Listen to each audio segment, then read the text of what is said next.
Bonjour. Une question circule pas mal en ce moment et elle est assez provocatrice. La France serait-elle la nouvelle Grèce? Oui, bonjour. C'est vrai que cette comparaison l'entend, surtout quand on regarde la nervosité des marchés financiers. Exactement. Les taux d'emprunt français qui grimpent, qui se rapprochent de ceux de certains pays, ça interpelle. Tout à fait. Alors, notre but aujourd'hui, c'est pas de dire oui ou non de façon simpliste, hein. Non, bien sûr. C'est plutôt d'explorer un peu cette analogie. On va regarder ce que disent différentes sources, des analyses économiques comme celle de l'OFCE, L'Observatoire français des conjonctures économiques, oui. voilà, et puis des articles de presse internationale, Arab News, Holland Gold par exemple, et on regardera aussi le contexte de la crise grecque pour comparer ce qui est comparable. C'est ça. L'idée, c'est de démêler un peu tout ça. Qu'est-ce qui, aujourd'hui en France, fait penser à la Grèce? Y a-t-il de vrais points communs? Mhm. Et surtout, quelles sont les différences? Parce qu'il y en a, et elles sont sûrement importantes. On va regarder les chiffres, la politique, les risques, pour la France, mais aussi pour la zone euro, forcément. Allez, on se lance dans cette analyse. Alors commençons par la France. Ce qui frappe, c'est vrai, depuis plus d'un an, c'est une certaine instabilité politique. Ah oui, ça c'est indéniable. On se souvient de la dissolution de l'Assemblée en 2024 après les européennes, Oui. et les législatives qui ont suivi, et ce Parlement très fragmenté. Pas de majorité claire. Et ça a été compliqué pour former un gouvernement stable. On a eu Barnier, puis Bayrou. C'est ça. Et le gouvernement Bayrou, qui est tombé très vite, retoqué sur un vote de confiance après l'annonce de coupes budgétaires assez drastiques pour 2026. Hmm. Du coup, maintenant, c'est Sébastien Lecornu qui essaie de former une équipe. C'est compliqué. Compliqué et puis tendu aussi socialement, non? On sent une grogne. Oui, il y a des mouvements comme Bloquons tout, qui rappellent un peu d'autres mouvements passés. Les Gilets jaunes, par exemple. La comparaison est faite. Et politiquement, le Rassemblement national a un poids considérable. Oui, Marine Le Pen et son groupe peuvent clairement faire ou défaire des majorités. On l'a vu avec la chute de Bayrou. Cette incertitude politique, elle pèse. Elle pèse sur la perception de l'économie française, j'imagine. Surtout quand on regarde les fondamentaux. Exactement. Et là, il y a des points de préoccupation. La dette publique, par exemple. On est autour de 300 milliards d'euros. C'est énorme! Et en pourcentage du PIB, l'OFCE prévoit 114,9% pour 2025, et ça pourrait monter vers 116,7% en 2026. Plus de 116%. Forcément, ça fait penser à la Grèce. Sa dette a toujours été au-dessus de 100% depuis l'euro, et elle a même atteint 177% au pire de la crise 10. C'est ça, autour de 177%. Mais au-delà du chiffre lui-même, c'est la dynamique qui inquiète. Le fait que ça augmente et qu'on ait du mal à maîtriser ça, avec une croissance faible. C'est ce mélange-là qui rappelle les mauvais souvenirs. Voilà. Et il n'y a pas que la dette. Le déficit aussi est surveillé de près. On est à 5,8% du PIB estimé pour 2024. C'est bien au-dessus des 3% de l'UE. Et même avec les efforts annoncés, ça resterait élevé. L'OFCE pense que oui. 5,5% en 2025, 5,3% en 2026. C'est encore beaucoup. Bon, on est loin des 13% et plus de la Grèce avant sa crise, mais quand même, dépasser les 5% durablement, c'est pas rien. Non, c'est clair. Surtout que ça coûte cher. Les intérêts de la dette, ça pourrait dépasser les 100 milliards par an d'ici 2029. 100 milliards! Oui, et l'OFC le dit bien, cette hausse des charges d'intérêt, un demi-point de PIB en plus en 2 ans, ça rend encore plus difficile de réduire le déficit global. Et tout ça dans un contexte de croissance pas terrible. Bah non, les prévisions sont faibles. 0,5% en 2025, 1,1% en 2026 selon l'OFC. Et ça, c'est parce qu'il y a beaucoup d'incertitudes. La politique en France, bien sûr. Oui, mais aussi l'international. Trump aux USA, les tensions géopolitiques, le risque de guerre commerciale, tout ça freine les décisions. Et ça se voit sur l'emploi. Le beau temps est fini de ce côté-là. Ça semble bien au feu le cas. Le FCE anticipe même des pertes d'emplois. 190 000 sur 2025-2026. Ah oui, quand même. Du coup, le taux de chômage remonterait. De 7,3% fin 2024, il pourrait passer à 8,5% fin 2026. On voit la fin des contrats aidés, la suppression des emplois francs, le cycle se retourne. Et les gens, les entreprises, y réagissent comment face à tout ça? Avec prudence. Beaucoup de prudence. Les ménages épargnent énormément. Le taux d'épargne reste très haut, autour des 18%. C'est un signe d'inquiétude, ça. Oui, clairement. On met de côté au cas où. Et les entreprises, elles investissent moins. L'investissement a baissé en 2024 et ça pourrait encore baisser un peu en 2025. C'est l'attentisme. Donc si on résume, politique instable, chiffres économiques qui clignotent orange voire rouge, et des acteurs économiques sur la réserve. Pas étonnant que les marchés financiers s'énervent un peu. C'est exactement ça. Plusieurs sources, comme Arab News ou Holland Gold, parlent de cette nervosité des investisseurs. Et le fait marquant, c'est que la France emprunte plus cher que la Grèce maintenant. C'est ça qui choque un peu. Oui. Et proche de l'Italie, le fameux spread, l'écart de taux avec l'Allemagne, il est au plus haut depuis la crise de l'euro. C'est un signe de méfiance. Et la bourse de Paris, elle suit? Elle sous-performe, oui. Le CAC 40 fait moins bien que les autres bourses européennes. Sa pire performance relative depuis 2010.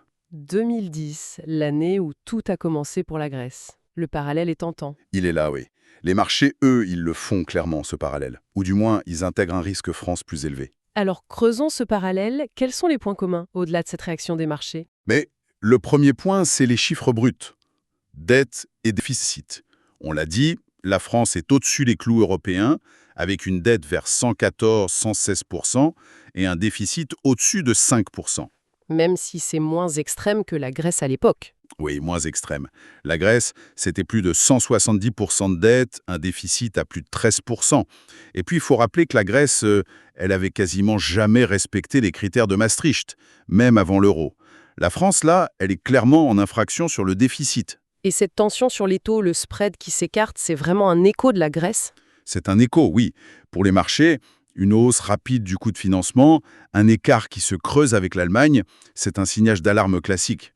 Ça sent la perte de confiance dans la gestion budgétaire et la stabilité politique. D'ailleurs, l'Europe a lancé une procédure pour déficit excessif contre la France.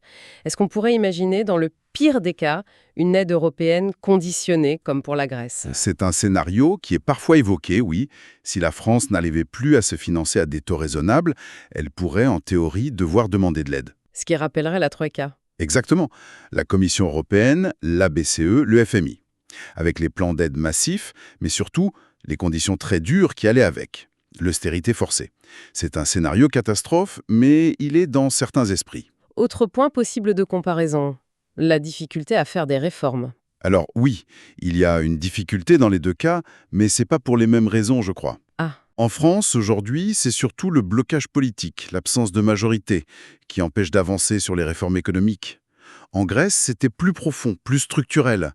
L'évasion fiscale énorme, la corruption, le clientélisme, les corporations très puissantes, c'était un système différent qui était bloqué. d'accord.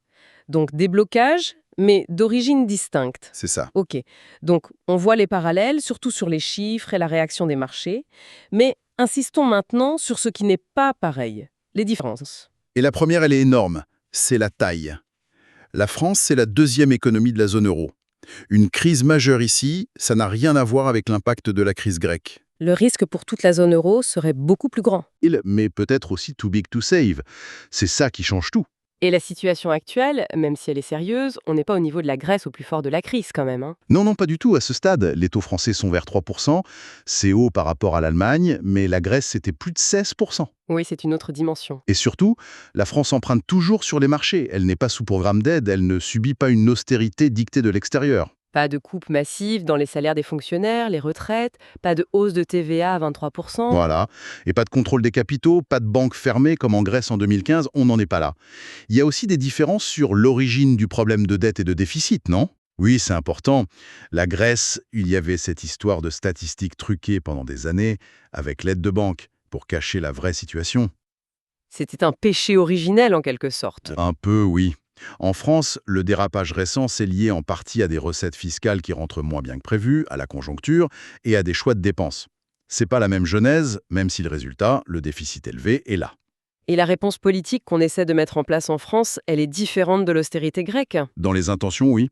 Le plan budgétaire pour 2025, après la censure du premier, semblait miser d'abord sur des hausses d'impôts pour certaines grandes entreprises, aux revenus, et sur la fin des boucliers énergie. Moins sur des coupes directes dans les dépenses sociales tout de suite. Alors que la Grèce, c'était surtout les dépenses qui trinquaient. Oui, et massivement. Salaire public, retraite, budget de l'État. C'était l'axe principal imposé par la Troïka. Donc l'approche, pour l'instant, n'est pas la même. Et enfin, l'économie française elle-même, elle est différente de l'économie grecque. Ah oui, beaucoup plus diversifiée. On a des industries fortes, vituriers, le luxe, l'aéronautique, même s'ils ont leurs défis. On a aussi une base technologique, de l'innovation. On cite souvent Mistral AI. Oui, la start-up d'IA. Voilà.